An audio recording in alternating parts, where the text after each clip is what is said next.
반갑습니다. 말씀과 함께 하루를 시작하는 주님의 백성들을 예수님의 이름으로 축복합니다. 2024년 8월 5일 월요일 오늘 주신 말씀은 예레미야 45장 1절부터 46장 12절까지입니다. 요시아의 아들 여호야김이 유다 왕이 되어 다스린 지 4년째가 되던 해에 예언자 예레미야는 느리야의 아들 바룩에게 주님께서 하신 말씀을 불러주어 책에 받아쓰게 하였다. 그때에 예언자 예레미야가 바룩에게 말하였다. 주 이스라엘의 하나님께서 그대 바룩에게 전하라고 하시면서 나에게 이런 말씀을 하셨소. 주님께서는 그대가 언젠가 주님께서 나의 고통에 슬픔을 더하셨으니 나는 이제 꼼짝없이 죽게 되었구나. 나는 탄식으로 기진하였고 마음 평안한 일이 없다 라고 말한 것을 기억하고 계시오. 주님께서는 나더러 그대 바룩에게 전하라고 하시면서 이렇게 말씀하셨어. 나 주가 말한다. 나는 내가 세운 것을 헐기도 하고 내가 심은 것을 뽑기도 한다.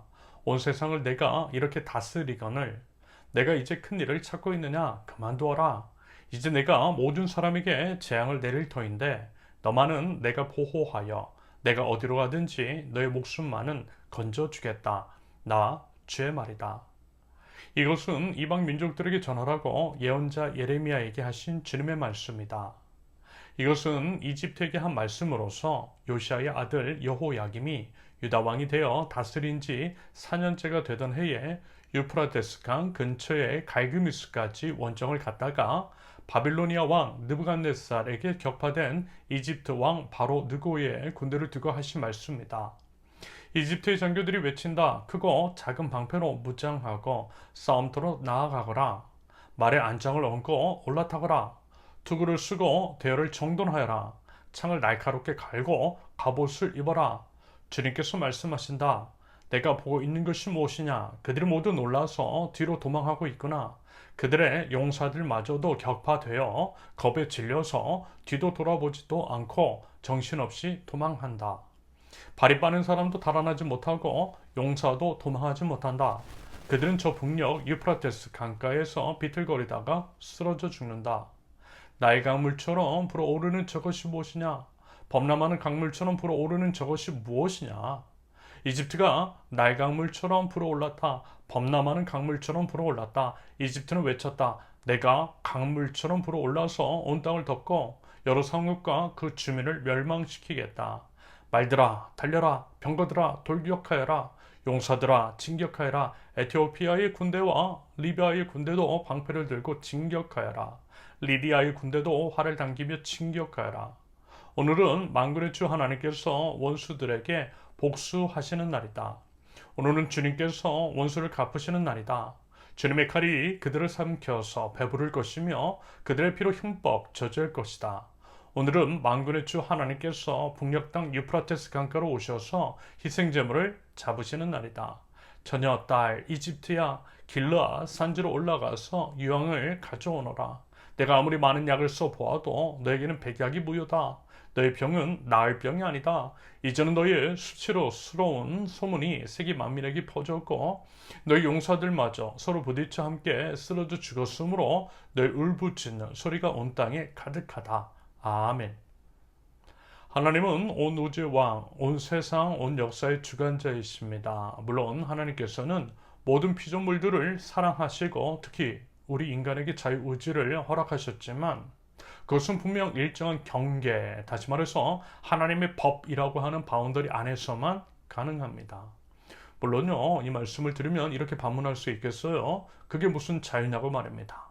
바운더리가 있으면 그건 자유일 수 없다라고 말입니다. 답답하다라는 거죠. 하지만 여러분, 그 바운더리, 한계라고 하는 것이 우리 입장에서는 사실 가늠하기 힘들 정도로 크더라는 거죠.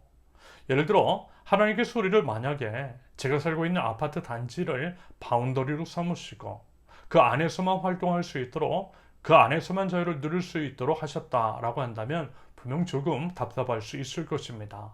하지만 아니라는 거예요. 만약에 전 세계 온 지구만 하더라도 엄청 크잖아요.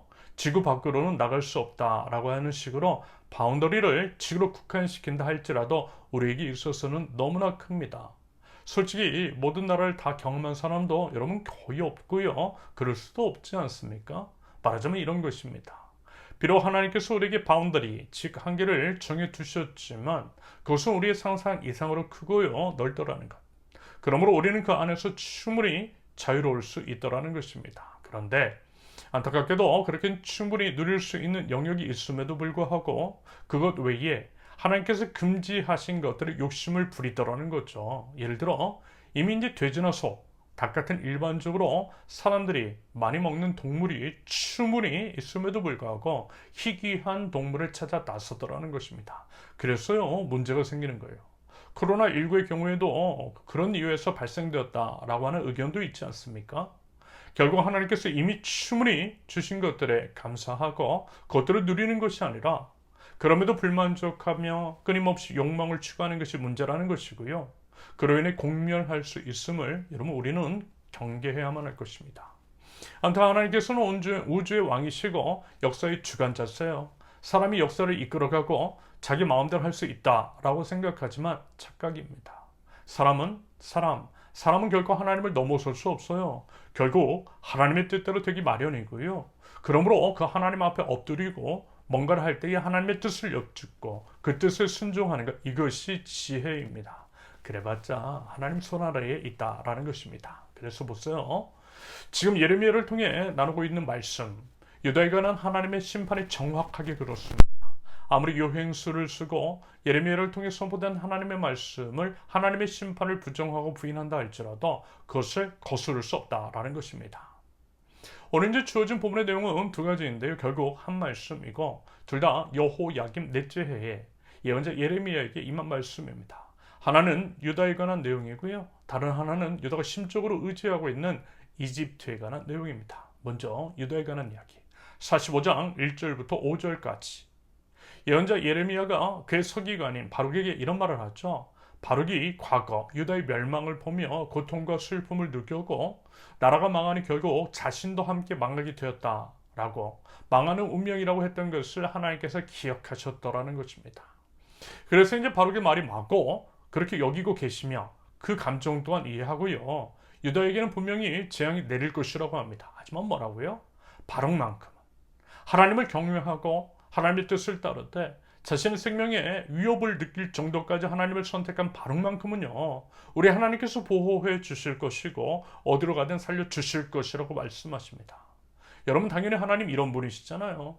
앞서 말씀을 드렸던 것처럼 하나님은 마음먹으신 것을 이루세요. 그래서 우상 숭배의 죄를 저지르는 유다의 재앙을 내리세요. 여지없어요.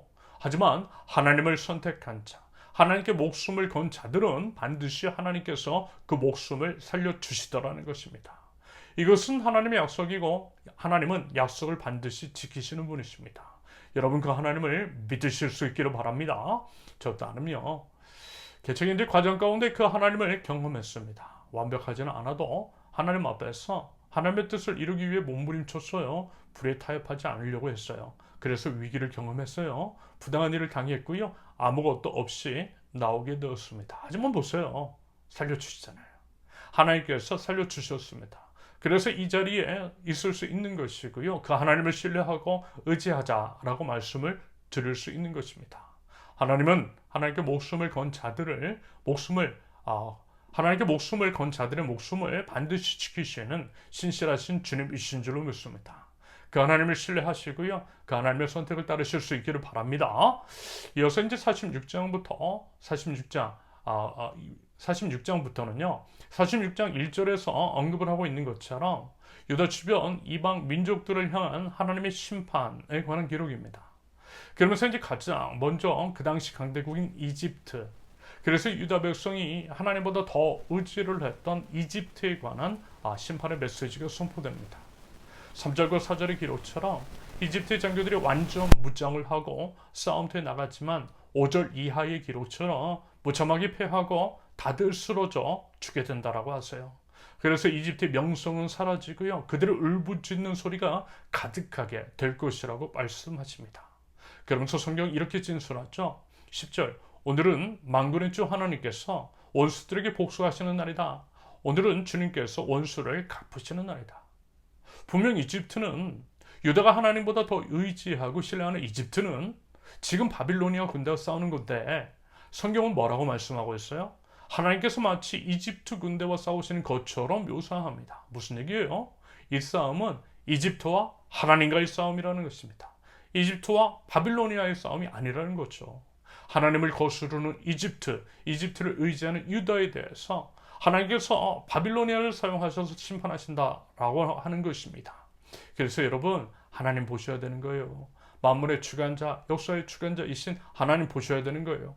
우리가 닥친 수많은 일들, 그리고 마주하는 수많은 사람들, 결국 사람이 하고 다른 것들이 하는 것 같지만 그 위에 하나님이 계시더라는 것입니다. 요즘 다시 유행을 한다라고 하는 코로나도 마찬가지죠. 그것들을 통해서 하나님께서 지금 나에게, 지금 우리에게 무엇을 말씀하시는지를 알아 바른 반응을 보이는 것이 마땅하다라는 것입니다. 유다와 이집트 같으면 우상 숭배의 길에서 돌이켜 하나님께 엎드려야 하는 것이겠죠. 바빌로니아에 맞서는 것이 우선은 아니라는 것입니다. 모든 것 위에 계신 우리 하나님을 봤다면 바른 대처가 있었을 텐데 그렇지 않았기 때문에 하나님께서 말씀하신 모든 재앙을 받게 되는 안타까움을 보게 됩니다. 여러분, 우리는요, 그런 선택, 그런 어리석은 선택 모두 잘하는 것입니다. 바라기는 모든 것 위에 계신 우리 하나님을 인정하며 하나님께 바른 삶의 반응이 있는 저와 여러분들, 그 하나님을 신뢰하고 하나님만 의지하며 나아가는, 그래서 하나님의 보호, 인도하심을 온전히 경험할 줄 아는 하나님 나라의 백성들 모두 되실 수 있기를 예수님의 이름으로 축원합니다. 함께 기도합니다. 역사의 주관자, 만물을 주관하시는 여호와 하나님을 신뢰합니다. 하나님께 모든 것이 달려 있음을 알고 또 믿어 주님만을 바라고 의지하며 삶 속에서 주님에 대한 바른 반응으로 주님의 뜻을 온전히 이뤄갈 줄 아는 지혜를 허락하여 주시옵소서. 예수님의 이름으로 기도합니다. 아멘. 하나님께서 오늘 주신 말씀과 각자의 기도 제목을 놓고 우리 잠시 기도합니다.